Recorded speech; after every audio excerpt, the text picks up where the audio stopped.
commune et finalement péter en public. Ces courageux ont à leur disposition un jury d'experts hautement qualifiés et des outils de mesure permettant de les départager.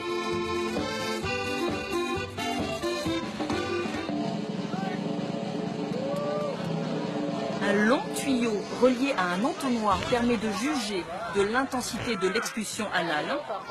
Seuls les meilleurs P arriveront au juge. Il faut être sûr d'avoir un grand vent prêt à sortir et de ne pas le faire fuir pendant le parcours. Chaque fuite est autant de puissance perdue. Un arbitre spécialement équipé est chargé de la dangereuse tâche du maintien du tuyau.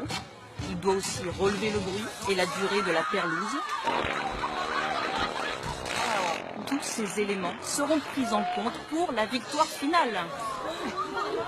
Les émissions gazeuses se suivent et ne se ressemblent pas.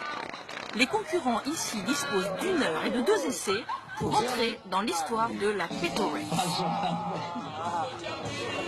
Statistiquement, une personne normale expulse environ 14 gaz par jour, mais il s'agit rarement de P dignes d'être gravés dans les mémoires. Le plus souvent, on se cache pour péter, mais ici, les concurrents ont tous décidé de dépasser leur limite. Car sans être des pétomanes, ils se produisent joyeusement devant un public ravi.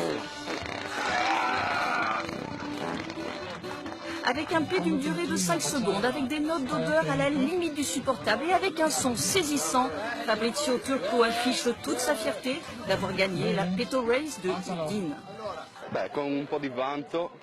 Je suis fier de ce que j'ai fait, car ce n'est pas une expérience de tous les jours. C'est une chose normale, tout le monde le fait, mais avec un tuyau dans les fesses, c'est vraiment donné à peu de gens.